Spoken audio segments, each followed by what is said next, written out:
ব্যক্তিয়ে পৃথিৱীৰে জন্ম হৈ ভগৱন্তৰ কৃপাত আহিলো। যে আমাৰ নাম কি?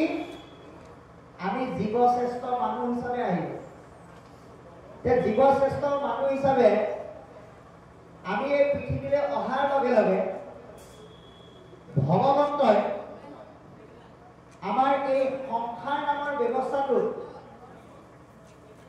এটা ব্যাধি দি দিলে। যিটো ব্যাধি হ'ল মনৰ মাজত প্ৰৱেশ কৰে, মনৰ ব্যাধি। আৰু এই ব্যাধিটোৰ নাম হ'ল ভৱৰোগ। এই ভৱৰোগযুক্ত যিটো মনৰ দ্বাৰা সৃষ্টি হোৱা ব্যাধি, এই ব্যাধিৰ বীজাণুনাশক এটা সুন্দৰ মহৌষধ আমাক দি দিলে ভাগৱতৰ যোগেদি। কি দি দিলে? ভগৱন্তৰ ভক্তিময় নামযুক্ত মহৌষধ। এয়া আমি প্ৰত্যেকজন ব্যক্তিয়ে পাঠ কৰিব লাগিব। কিন্তু পাঠ কৰিবলৈ যাওঁতে আপুনি মানুহৰ জীৱন পালে বুলিয়ে যে আপোনাৰ জীৱনটো পোহৰেৰে পাৰ হ'ব তেনেকুৱা কথা নাই। সেইকাৰণে আপুনি সুন্দৰ পোহৰ পাবলৈ হ'লে আন্ধাৰৰ সন্মুখীন হ'ব জানিব লাগিব। কাৰণ ভগৱন্ত কৃষ্ণয়ো অনন্ত কোটি ব্ৰহ্মাণ্ডৰ অধিকাৰী হৈ ভাৰতবৰ্ষৰ ধুনীয়া ধুনীয়া ঠাইবিলাক থকাৰ পিছতো তেওঁ কিন্তু ঘোৰ অন্ধকাৰ ৰাতি কংসৰ কাৰাগাৰতহে জন্মগ্ৰহণ কৰিছিল।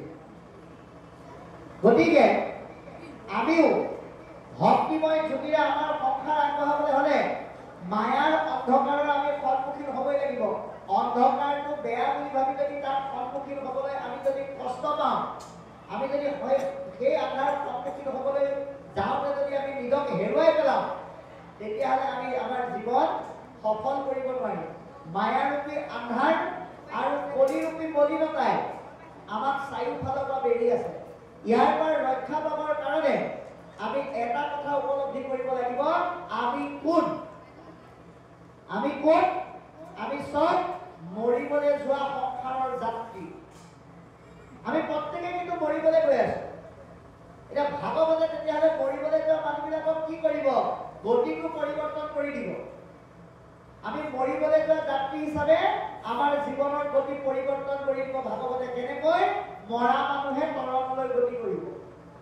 এতিয়া আমি কলো বুলিতো আপোনালোকে বিশ্বাস নকৰিব, তাৰ প্ৰমাণ দিব লাগিব নহয়। প্ৰমাণ আন কোনো নহয়, এই ভাগৱতৰ অন্যতম শ্ৰোতা ৰজা পৰীক্ষিত। যিজন ব্যক্তিয়ে পৃথিৱীৰ শ্ৰেষ্ঠ বৈষ্ণৱ ৰজা বুলি ভাগৱতৰ প্ৰথম স্কন্ধতে সিদ্ধান্ত দিছে। কি বুলি?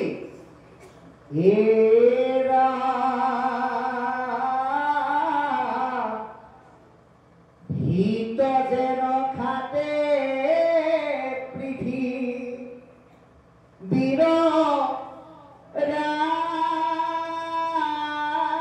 ৰাজা যত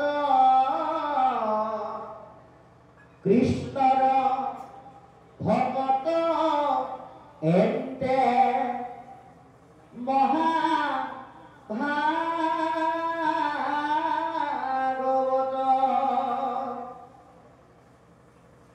পৃথিৱীৰ অন্য প্ৰান্তৰ ৰজাবিলাকে পৰীক্ষিত মহাভাগৱত জ্ঞান কৰে, দেখিলে ভৰি ধৰি সেৱা কৰে। প্ৰবল প্ৰতাপী গুণসম্পন্ন এজন ব্যক্তি হোৱাৰ পিছতো তেওঁক কিন্তু কলিয়ে নেৰিলে। আপুনি নাভাবিব বেলেগ চুৰীয়া গামোচা পিন্ধি ঈশ্বৰৰ নাম গাইছো বুলি যে আমাক কলিয়ে নাপাব, তেনেকুৱা কোনো কথা নাই। খালি আমি কলিৰ পৰা সাৰিবৰ কাৰণে যত্ন কৰিব লাগিব। পৰীক্ষিত ৰজা কলিয়ে কোৱাৰ লগে লগে চিন্তাৰ পৰিৱৰ্তন হৈ গ'ল। কি চিন্তা আহিল? মই ৰজা, স্বীকাৰ কৰাটো মোৰ ধৰ্ম। নিজে হাতত ধনুষৰ লৈ স্বীকাৰ কৰিবলৈ গৈ নিৰ্দোষী শ্ৰমিক মুনিৰ ডিঙিত মৰা সাপ আহি পৰৱৰ্তী সময়ত অভিশপ্ত হ'ব লগা হ'ল। অৰ্থাৎ আন্ধাৰৰ সন্মুখীন হ'ল। কিন্তু ভকত বৈষ্ণৱ সাধু মহন্তই প্ৰবল কঠিন আন্ধাৰৰ সন্মুখীন হ'লেও সেই আন্ধাৰক আশীৰ্বাদলৈ ৰূপান্তৰ কৰিব পাৰে। তাৰ প্ৰমাণ পৰীক্ষিত ৰজা। সিংহী মুনিয়ে অভিশাপ দিলে 7 দিনৰ ভিতৰত তই মৰিবি। লগে লগে তেওঁ কি কৰিলে? যে এই কথাটো কৈ মোক তুমি পৰম উপকাৰ কৰিলা। আজি যদি তুমি মোক অভিশাপ নিদিলাহেঁতেন মই যে মৰিম মই এই কথাটো গমেই নাপালোহেঁতেন। মৃত্যুযুক্ত চৰম অভিশাপক আশীৰ্বাদলৈ ৰূপান্তৰিত কৰিব যিজনে পাৰে, সেইজনে ভকত, সেইজনে বৈষ্ণৱ, সেইজনে মহন্ত। গতিকে এতিয়া আপুনি ভাগৱত শুনি পেলাই ঘৰলৈ যাওঁতে যদি আপোনাক কৈ দিয়ে ক'ৰ পৰা আহিলে, ভাগৱতৰ পৰা আহিলো, ঠিক আছে আপুনি 7 দিনৰ ভিতৰত মৰিব, লগে লগে কি কৰিব? কাৰোবাৰ হয়তো মূৰ্ছা যাব, আৰু কোনোবাই হয়তো নিজৰ পুত্ৰ কন্যা নিজৰ কথা ভাবোতে ভাবোতে মৃত্যুৰ সময় আহি পাই যাব আৰু লগে লগে তেওঁ সংসাৰৰ পৰা গুচি যাব লাগিব। কিন্তু পৰীক্ষিত ৰজাই আমাক এটা আদৰ্শ দিছে, মৃত্যুৰ কঠিন চৰম অভিশাপ পোৱাৰ পিছতো নিজক নেহেৰুৱালে। ৰাজ্যৰ সমস্ত দায়িত্ব জন্মে জয় দি গংগা নদীৰ পাৰত বহি মহামুনি শুকদেৱৰ যোগেদি ভাগৱত শুনি 3টা তত্ত্বৰ যোগেদি নিজৰ জীৱনৰ পৰিৱৰ্তন কৰি তৰি থৈ আমালৈ ভাগৱতক আদৰ্শ হৈ গুচি গ'ল।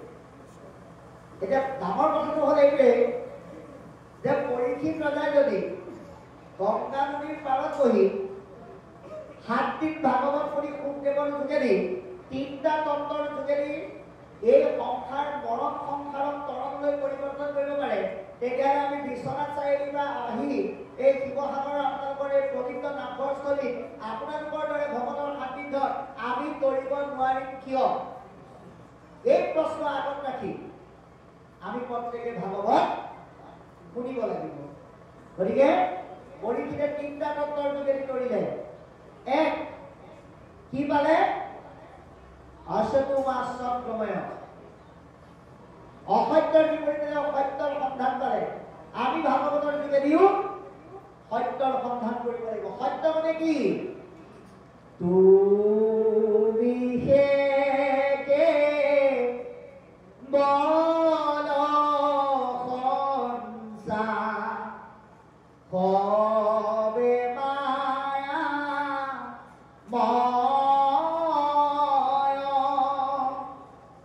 তোমাতে ভন্তে হুয়ে সৃষ্টি স্থিতি লয়। ভগৱন্তৰ সঁচা, বাকী সকলোবিলাক দেহাত্মা, নিচা আৰু মায়া। ভগৱন্তই আত্মা, তেওঁ স্বতন্ত্ৰ, আমি বিলাক পৰতন্ত্ৰ। এই চিন্তা যি উপলব্ধি কৰিব তেওঁ সত্যৰ লগত সহবাস কৰিব পাৰিব। 2 নম্বৰ তত্ত্ব কি পালে? তমসোমা ইউতি গময়। আমাৰ জীৱনটো কলিৰূপী মায়াৰ আৱৰণে আধাৰ কৰি ৰাখিছে। গতিকে আজিৰ দৰে সৎসংগলৈ আহি পৰমপুৰুষ ভগৱন্তই ভাগৱতৰ যোগেদি যি জ্যোতি জ্বলাই আমাক সেই জ্যোতি হৃদয়ত প্ৰতিষ্ঠা কৰিবৰ কাৰণে যি প্ৰথম স্কন্ধৰ পৰা দ্বাদশ স্কন্ধলৈকে সুবিধা দিছে, এই জ্যোতি শ্ৰৱণৰ যোগেদি হৃদয়ত প্ৰতিষ্ঠা কৰিব লাগিব। 3 নম্বৰ তত্ত্ব মৃত্যু বা অমৃতম গময়। আমি মৰিম সঁচা, কিন্তু আমি মৰিলেও মৃত্যুলৈ ভয় নকৰোঁ, সাহসেৰে মৃত্যুক জয় কৰিব পাৰিম।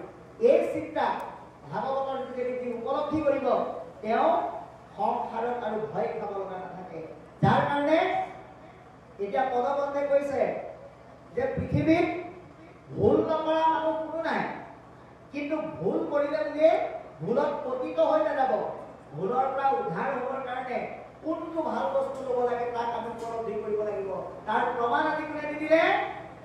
ভগৱন্তৰ 24 অৱতাৰৰ অন্যতম অৱতাৰী পুৰুষ ব্যাসদেৱে ভুল এটা কৰিলে, আৰু এটা ভুলৰ সেই ভুলটোৰ যোগেদি তেওঁৰ দ্বাৰা অসংখ্য ভুল কাৰ্য সংঘটিত হ'ল, আৰু সেই ভুলত ক'ব নোৱাৰা হৈ অস্থিৰ হৈ তললৈ মুখে কোনো সমিধান সূত্ৰ নাপাই বদৰিকাশ্ৰমত বহি আছিলে। গতিকে আমিও এটা কথা উপলব্ধি কৰিব লাগিব। এতিয়া ব্যাসদেৱ পঢ়িছে বদৰিকাশ্ৰমত, এতিয়া আপুনি আমিও কেতিয়াবা জীৱনত সমাধান কৰিব নোৱাৰা সমস্যাই যেতিয়া আমাক জুগুৰি ধৰে, আমি যেতিয়া কিবা এটা ভুল কৰি তাৰ কোনো সমাধান নাপাওঁ, তেতিয়াও কিন্তু আমি এখন আশ্ৰমত বহি থাকোঁ। আমি বহি থকা আশ্ৰমখনৰ নাম হ'ল গৃহাশ্ৰম। আমাৰ 4 আশ্ৰমৰ ভিতৰত আমি গৃহাশ্ৰমত কোনোবা এটা আছুতীয়া কোঠাত অকলে অকলে বহি থাকোঁ, কোনোবাই মাতিলেও আমাৰ খং উঠে। আৰু সেই সময়ত আমাক কোনে উদ্ধাৰ কৰিব? গুৰু আৰু সৎসংগই উদ্ধাৰ কৰিব। এতিয়া নাৰদ হ'ল ব্যাসৰ কাৰণে সৎসংগ। এতিয়া আপুনি আমিও মানুহ হিচাপে পৃথিৱীলৈ অহাৰ লগে লগে এই সংসাৰ ৰূপী কঠিন বিপৰ্যয়ৰ পৰা উদ্ধাৰ হ'বৰ কাৰণে আমি আজি এই এনেধৰণৰ অনুষ্ঠানৰ যোগেদি আমি সৎ সংগৰ কাষ চাপিছোঁ। নহ'লেনো বাৰু আপোনালোকে এটা কথা চাওক, এই ভাগৱতখন প্ৰত্যেকৰে ঘৰে ঘৰে আছে। তথাপিতো গৃহস্থই নিমন্ত্ৰণ দিয়াৰ লগে লগে নিজৰ বহুমত ক্ষতি কৰি ৰাতিপুৱাৰ পৰা এই মুহূৰ্তলৈকে বা সেই পৰ্যন্তলৈকে আমি শুনিছোঁ কেলে এই নামঘৰ প্ৰতিষ্ঠা কৰিব ভাগৱতখনত আৰু ঘৰত থকা ভাগৱতখনত কিবা বেলেগ কথা লিখা আছে নেকি? একেইটো লিখা আছে। কিন্তু আমি কিয় আহিছোঁ? কাৰণ অকলে অকলে পঢ়িলে জ্ঞানহে হ'ব, কিন্তু জ্ঞানৰ বিকাশ নহ'ব তেতিয়ালৈকে যেতিয়ালৈকে আমি সৎ সংগ নলওঁ। এই সৎ সংগৰ পৰিমাণটো এতিয়া দেখুৱাই দিছে। ব্যাসদেৱৰ মনৰ মাজত চলি থকা যিটো বেমাৰ, সেই বেমাৰটো নাৰদে ব্যাসৰ মুখখন দেখিয়ে গম পাই গ'ল আৰু লগে লগে সুধিলে তুমি কিয় এনেকৈ অস্থিৰ হৈ আছা? আৰু ব্যাসে কৈছে মই নিজেও নাজানো মোৰ কি হৈছে, আপুনিহে জানিব বুলি কৈ দিলে।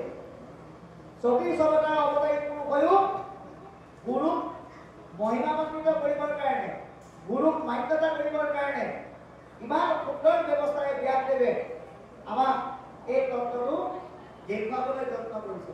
গতিকে যেতিয়াই নাৰদক ক'লে যে আপুনিয়ে মোক বুজাই দিয়ক, লগে লগে ব্যাসে কোৱা কথাখিনিৰ উত্তৰ এতিয়া নাৰদে দিবলৈ আৰম্ভ কৰিছে। খালি আমি এটা কথা চাব লাগিব, নাৰদে ব্যাসক যিখিনি ভুলৰ কথা ক'লে সেই ভুলখিনি আপুনি আমি কৰিছোঁ নেকি? কেৱল ভাগৱতৰ শব্দগত অৰ্থটোৰ লগত আমি গুৰুত্ব দিলে নহ'ব। বাস্তৱিকভাৱে ব্যাসে যিখিনি ভুল কৰিলে সেই ভুলখিনি যাতে আমাৰ দ্বাৰা নহয় তাৰ কাৰণেহে এই কথাখিনি অৱতাৰণা কৰিছে। এতিয়া নাৰদে এক নম্বৰ ব্যাসৰ ভুলটো কি বুলি ক'লে? নাৰদ বদতি শুনা মহামুনি ব্যাস, তুমি কি কৰিলা সবে জগততে না। এতিয়া কলিযুগত আপুনি ব্যাস নাই বুলি নক'ব। আপোনালোকক এই মুহূৰ্তত মই কলিযুগৰ ব্যাসখন দেখুৱাই দিম। কলিযুগৰ ব্যাস কোনো নহয়। আপোনাৰ ঘৰখনত যেনিবা পৰিয়ালত 7জন সদস্য, 7জন সদস্যৰ ভিতৰত যিজন মুৰব্বী সেইজন ঘৰখনৰ কাৰণে কলিযুগৰ ব্যাস। আপোনাৰ গাঁওখনত যেনিবা 20 ঘৰ মানুহ আছে, এই 20 ঘৰ মানুহৰ ভিতৰত যিখন ঘৰৰ গৃহস্থজন গোটেই গাঁওখনে মান্যতা কৰে সেই গাঁওখনৰ কাৰণে কেইজন ব্যাস। আপোনাৰ অঞ্চলত যেনিবা 200 ঘৰ মানুহ আছে, 200 ঘৰ মানুহে যিজন ব্যক্তিক সন্মান জনায় সেইজন কলিযুগৰ ব্যাস। এতিয়া কথাখিনি নিজৰ দৃষ্টিৰে চাব লাগিব যে আপুনি যদি গাঁওখনৰ ভিতৰত, ঘৰখনৰ ভিতৰত, অঞ্চলটোৰ ভিতৰত আপুনি যেনিবা জ্ঞানজ্যেষ্ঠ বয়োজ্যেষ্ঠ, আপুনি ব্যাস সদৃশ, এতিয়া আপোনাক ইমানেই মানুহে সন্মান কৰে, কাৰোবাৰ ঘৰত যদি কাইটা পেচাব লাগে তেতিয়াহ'লে মিলাবলৈ মেলিবলৈ আপোনাৰ পৰা পৰামৰ্শ লয়। ঠিক তেনেকুৱাকে দুজন ভায়েক ককায়েকৰ মাজত যেনিবা কাইটা লাগে, ৰাতিপুৱা ভায়েকটো গৈ পেলাই আপোনাক কৈছে দাইটি কথা এটা শুনিছে, এই দাদাই ইমান কাইটা লগাই থাকে গোটেই ঘৰখনত বৰ অশান্তি পাইছোঁ, কিবা এটা উপায় দিয়ক। আপুনি যেনিবা কলিযুগৰ ব্যাস, লগে লগে আপুনি পৰামৰ্শ দিলে কি চাই আছ, কেছ দি থাকে না। ভায়েকে বোলে হয় নেকি? বোলে কেছটো দি থাকে, নহ'লে কি কৰিবি আৰু? যে আপোনাৰ জ্ঞানজ্যেষ্ঠ বয়োজ্যেষ্ঠ বুলি মানি ভায়েকক গৈ লাহেকে কেছটো দি দিলে। আবেলি আকৌ ককায়েক আহিলে কেইজন মানুহৰ ওচৰলৈ, ভাইটি বৰ ডাঙৰ কথা হ'ল বোলে কি এই সৰু সৰু কথাতে ভাইটি আৰু ভাইটি পৰিয়ালৰ লগত কাইজা কৰি থাকে, কি কয় তাকো আপুনি একে পৰামৰ্শ দিলে কি চাই আছে, তাৰ ওপৰত দুটা কেছ আপুনি দেখে না। হয় নেকি? বোলে কেছ দিলে ভাল হ'ব, বোলে একো নহয় দে আইনে চাব নহয়। ভায়েকৰ ককায়েকৰ ওপৰত, ককায়েকৰ ভায়েকৰ ওপৰত দুটা কেছ আপুনি দিলে। দুইটাৰ মাজত মাক বাপেক জীয়াই থাকোঁতে দূৰ মাজৰ কাইজা, কেছ কাল খেলি টকা পইচা শেষ। হঠাৎ এদিন বাপেকটো ঢুকাই থাকি এতিয়া ককায়েকৰ ভায়েক দুইখন ঘৰ ওচৰা ওচৰি, এতিয়া সেৱা ভাগ পাতিব লাগিব। দুইজন একেটা পথতে আছে। গতিকে ৰাইজক কৈছে যে আপোনালোকে কাৰ ঘৰতে আগতে যায় নাজানো, কিন্তু আমাৰ দুইজনে সকাম ভাগ বেলেগে বেলেগে পাতিম। ৰাইজে বোলে নহ'ব, দুইজনকে একেলগে গোটাই ল'লে আৰু গোটাই লৈ পেলাই তোমালোক দুটা মিল হোৱা আৰু মিল হৈ একেলগে সেৱা ভাগ পাতা, কাৰণ তোমালোক একেটা ৰাস্তাৰে পৃথিৱীলৈ আহিছা। লাহে লাহে অনুতাপ কৰি দুইজনে মিলা প্ৰীতি হ'ল, হৈ পেলাই ক'লে দাদা আমিতো এনেকুৱা নাছিলোঁ, আমাৰ কাছতে গোটেই এইটো দিলে। ককায়েকে ভায়েকক সুধিলে বোলে তই কাৰ বুলিলে গৈছিলি? বোলে মই আমুক দায়িত্ব বুলিলে গৈছিলোঁ। আৰু ভায়েকে ককায়েকক সুধিলে তই কাৰ বুলিলে গৈছিলি? বোলে মই তাৰ বুলিলে গৈছিলোঁ।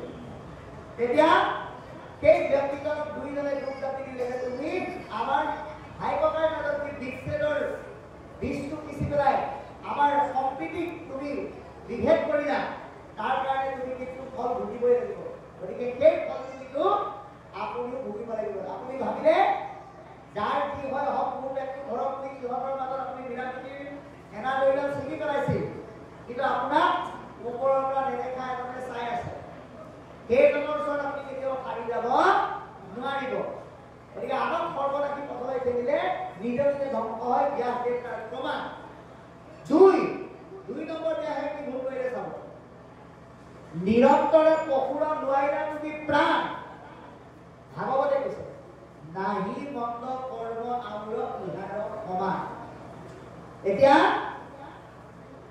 জীৱ জন্তু আপুনি এটা কথা চাব, আমি ক'ৰ পৰা আহিছো, বেদৰ স্তুতি লিখিছে ও তোমাৰে কে অংশ ইমানি যত জীব যা তোমাৰ মায়ায়ে প্ৰভু মুহিলে আমাৰ। ইয়াত কিন্তু বেদৰ স্তুতিত এনেকে লিখা নাই তোমাৰে কে অংশ আমি যত মানুহ জান বুলি লিখা নাই, যত জীৱ জান বুলি লিখিছে। যিমানবিলাক জীৱ আছে সকলো আমি ভগৱন্তৰ পৰা আহিছো। তেতিয়াহ'লে অন্য জীৱবিলাকৰ লগত আমাৰ সম্বন্ধ কি? বোলে ভাই ককাই সম্বন্ধ। এতিয়া আপোনাৰ নিজৰ স্বাৰ্থৰ কাৰণে জানো আপুনি ভায়েকক কাটি উদৰ পৰাই খাব পাৰিব? কেতিয়াও নোৱাৰে। সেইকাৰণে কৈছে যে তুমি ভুল এটা কৰিলা, একে ঈশ্বৰৰ পৰা অহা জীৱবিলাকক নিজে নামাৰিলেও আনক মাৰিবৰ কাৰণে পৰামৰ্শ দিলা। সেইকাৰণে মই আজি এই পবিত্ৰ বৈকুণ্ঠপুৰীৰ এই নামঘৰৰ ভকতসকলৰ মাজৰ পৰা আপোনালোকক অনুৰোধ জনাওঁ, আপোনালোকে জীৱ হত্যা নকৰে, মাছ মাংস নাখায়, বেলেগ কথা, কিন্তু আলহী আহিছে বুলি যদি কোনোবাই কয় বোলে দেউতাই এতিয়া কি কৰোঁ, বোলে আমি মাৰিলেহে পাপ হ'ব, তহঁতে মাৰিলে একো নহয়, যা বুলি কৈ পেলাই গঁৰালৰ পৰা এটা ঠিক কৰিবলৈ কেতিয়াও নপঠিয়াব। সেইজন কিন্তু সমান দুখী। যিজনে মাৰিলে সেইজন যিমান দুখী, এই মাৰিবলৈ পোৱাজন তাতকে বেছি দুখী। এতিয়া ব্যাসদেৱে নিজে মৰা নাই, কিন্তু আনক মাৰিবলৈ লগাই দিলে। নিৰন্তৰে পশুৰত লোৱাইলা তুমি প্ৰাণ। স্পষ্ট লিখিছে নাহি মন্দ কৰ্ম আউৰ ইহাৰ সমান। ইয়াতকৈ মন্দ মানে বেয়া কাম আৰু সংসাৰত নাই বুলি কেৱল ব্যাসকে কোৱা নাই, ব্যাসক মাধ্যম কৰি আমাক কৈছে। অকস্মাতে লোকক শিকাইলা শিক্ষা ধৰ্ম, নুবুজিলা আপুনি বেদৰ তত্ত্ব মৰ্ম। আমি নিজস্ব ভাৱনাৰে নিজস্ব যুক্তিৰে শাস্ত্ৰৰ কেইটামান কথা টুকি লৈ মানুহক যদি ভুল আৰু বিভ্ৰান্তকৰ পথেৰে যদি যাবৰ কাৰণে উদগনি যোগাওঁ, ধৰ্ম জ্ঞান দিয়াৰ নামত যদি আমি কিছুমান পাণ্ডিতালিযুক্ত অধৰ্মৰ জ্ঞান দিওঁ, তেতিয়াহ'লে আমি বেদৰ তত্ত্ব বুজা বুলি নিজক ক'ব নোৱাৰোঁ। সেইকাৰণে কৈছে কৰিহিত কৰ্মবোৰ কহিলা ধৰ্ম বুলি। যিটো আপোনাৰ কাৰণে বেয়া সেইটো সকলোৰে কাৰণে বেয়া। আপোনালোকৰ ঘৰৰ কাষৰ দমকলটোৰ পৰা ওলোৱা পানীখিনি আইৰণ নাই। আপুনি যদি কৈ দিয়ে মই খালে নুগোন্ধাই, তই খালে নুগোন্ধাই, না মই খালে গোন্ধাব পাৰে, এইটো যদি পঠিয়াই দিয়ে পানীৰ গোন্ধটো একেই, আপুনি খালে গোন্ধাব, মই খালে গোন্ধাব। সেইকাৰণে মিছা কথা কৈ এই পানীখিনি ভাল আইৰণ নাই বুলি কৈ পেলাই যদি খুৱাই কেইজনক বেমাৰী কৰে, জানি বুজি দুখ কৰা গৰিময় ফলটো আপুনি ভোগ কৰিব লাগিব। সেইকাৰণে যিটো বেয়া কাম সেইটো আপোনাৰ কাৰণে যেনেকৈ বেয়া, আনৰ কাৰণেও তেনেকৈ বেয়া। গতিকে গৰিহিত কৰ্মক ধৰ্ম বুলি কৈ তুমি মানুহক বেয়া পথলৈ ঠেলি দিলা। আপুনি যদি জ্ঞানজ্যেষ্ঠ বয়োজ্যেষ্ঠ বুলি কোনোবাই সন্মান কৰাৰ পিছত আমি যদি বেয়াটো যদি ভাল বুলি কৈ তেওঁক যদি বেয়াৰ ফালে ঠেলি দিওঁ, সেই পথত গৈ সৰ্বনাশী পথত গৈ সেই মানুহে নিজে নিজক ধ্বংসৰ পথলৈ লৈ যাব। স্বভাৱে দম্পত বিষয়ত অনুৰাগ স্বৰ্গ পাইব বুলি ৰংকে তাতে সংসচা। মানুহবিলাক সাধাৰণতে বিষয় আসক্ত। তুমি যেতিয়াই লিখিছিলা যে দেৱ দেৱী পূজা কৰিবৰ কাৰণে জীৱ জন্তু হত্যা কৰিলে স্বৰ্গ সুখ পায়, তাৰ কাৰণে মানুহবিলাক আৰু উৎসাহী হৈ গ'ল আৰু সেইবিলাককে মানুহে কৰিবলৈ ধৰিলে। গতিকে বাবা সস্তা আমাৰ বিভাগৰ শইকীয়া প্ৰভুজনাই কৈ গৈছে যে স্বৰ্গ সুখটো ভকতৰ কাৰণে কাম্য নহয়, কাৰণ এই স্বৰ্গৰ অধিপতি ইন্দ্ৰও কেতিয়াবা ভয়ত কঁপি উঠে স্বৰ্গখন তেওঁৰ পৰা গুচি যায় বুলি। আপোনালোকে তাৰ প্ৰমাণ চাব দ্বাদশ স্কন্ধ ভাগৱত। মাৰ্কেন্দ্ৰীয় পুত্ৰ মৃগেন্দ্ৰীয় যি ধ্যান কৰিছিল, সেই ধ্যানত মৃগেন্দ্ৰীয়জনৰ মাৰ্কেন্দ্ৰীয়ৰ ধ্যান, সেই ধ্যানত ভয় খাই ইন্দ্ৰই স্বৰ্গখন যাব বুলি অপেশ্বৰীবিলাকক পঠিয়াই তেওঁ ধ্যান ভংগ কৰিব বিচাৰিছে। গতিকে সন্ত সাধু মহন্ত ভকতে কেতিয়াও স্বৰ্গ আশা নকৰে, কাৰণ আপোনালোকৰ কাৰণে আমাৰ কাৰণে স্বৰ্গতকৈও ওপৰৰ সুখ এটা ভাগৱতে থৈ দিছে। ক'ত থৈছে বাৰু? আজি আপোনালোকে প্ৰথম স্কন্ধ উলিয়াইছে, তাত লাইভ হৈছে, হেৰা যত স্বৰ্গ সুখ যিটো মুখ্য খমূল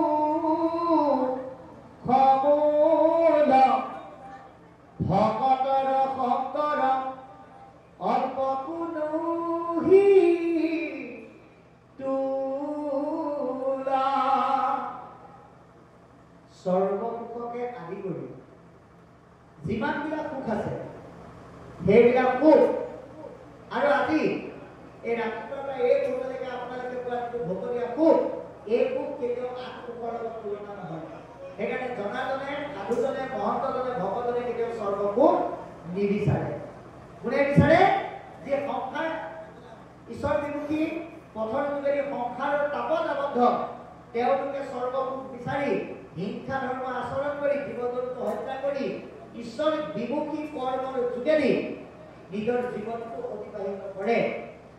তাৰপিছত পুণ্য থকালৈকে স্বৰ্গখন পায়, নাপায় বুলি কোৱা নাই, কিন্তু পুণ্য শেষ হ'লে আকৌ নৰকলৈকে আহিব লগা হয়। গতিকে কৈছে কি বুলি, যে যদি জ্ঞানী গণে তাকক কৰে বিৱৰণ। এতিয়া ব্যাসদেৱক কৈছে যে হে ব্যাস, তোমাৰ অৱৰ্তমানত যদি তুমি দেখুৱাই দিয়া ভুলটো যদি মানুহে, জ্ঞানীজনে যদি মানুহক সেইটো ভুল বুলি শুদ্ধ পথটো দেখুৱাব বিচাৰে, কোনো মানুহে কিন্তু সেই পথটো মানি নলয়। আপোনাৰ দেউতাই যদি আপোনাক কয় সোঁফালে গ'লে ভাল ৰাস্তাটো পায়, দেউতাই এই সংসাৰৰ পৰা গুচি যোৱাৰ পিছত যদি কোনোবা মানুহ এজনে আপোনাক যদি কয় নহয় বাওঁফালে গ'লেহে ভাল ৰাস্তাটো পায়, আপুনি কেতিয়াও মানি নলয়। আপুনি কি বুলি ক'ব? তুমি এতিয়া আহিলে মোক ক'লেই নহ'ব, মোৰ দেউতাই শিকাই থৈ যোৱা সেই ৰাস্তাটো মই কেতিয়াও এৰিব নোৱাৰো। সেইকাৰণে ব্যাসক কৈছে যে তুমি এটা ভুল ৰাস্তা ভাল ৰাস্তা বুলি মানুহক দেখুৱাই দিলা, আৰু তোমাৰ অৱৰ্তমানত মানুহ সেই ৰাস্তাটো ভুল ৰাস্তাটোকে ভাল বুলি অৱলম্বন কৰিব, আৰু শুদ্ধ পথটো কোনোবাই দেখুৱাই দিলেও সেইজনক মানুহে তাচ্ছিল্য কৰিব। কি বুলি? ভুলৈ উপালম্ব কৰি বচন খন্দি সেইজনক নানান অযুক্তিকৰ যুক্তিৰে মানুহে তেওঁক প্ৰতিহত কৰিবলৈ চাব। ব্যাসতো অধিক হৈ গ'ল এহেতে পণ্ডিত, সেইজন ব্যাসতকৈ অধিক পণ্ডিত ওলালে, এই বুলি মানুহজনক মানুহে তাচ্ছিল্য কৰিব। দ্ৰৌপদী কহিলা তুমি আনকে ধৰ্ম, আন ধৰ্মবিলাক তুমি ঠিকেই ক'লা, নকৰিলা প্ৰখ্যাত কৰি কৃষ্ণ কীৰ্তন, যিটো মানুহৰ পালন কৰিবলগীয়া মূল ধৰ্ম, জীৱৰ সংসাৰ পথত আগবাঢ়িব পৰা যিটো সবল থকা ধৰ্ম, সেইটো তুমি নকলা। সেইকাৰণে কি হ'ল? সিজিল তোমাকৰ ঋষি পৰম অন্যায়। সেইকাৰণে তোমাৰ অন্যায় হ'ল, নাহি পুষ্ট চিত্ততম এই অভিপ্ৰায়। সেইকাৰণে তোমাৰ মনত শান্তি নাই। ইয়াৰ দ্বাৰা আমাক কি বুজালে? যে আমি যদি কোনোবাই ভুল আৰু বেয়া, আধাৰ আৰু মলিনযুক্ত পথটো যদি আমি জানি শুনি কাৰোবাক ভাল বুলি দেখুৱাই দিওঁ, তেতিয়াহ'লে ব্যাসৰ দৰে যিটো কুফল, সেই ফলটো আমিও কিন্তু ভোগ কৰিব লাগিবই। ন ভুক্তক্ষতে কৰ্ম কল্প কল্পিতপি অবিশ্যমেব ভুক্তৈব কৃত কৰ্ম শুভ অশুভ। আপুনি কৰা সৎ কৰ্মৰ অসৎ কৰ্মৰ ফলটো আপুনি ভোগ কৰিব লাগিব। গতিকে তাৰ পৰা পৰিত্ৰাণ পাবলৈ ব্যাসদেৱে কি কৰিব লাগিব? এতিয়া নাৰদে পৰামৰ্শ দিব। কি ক'ব আমি শুনিম। কৃষ্ণ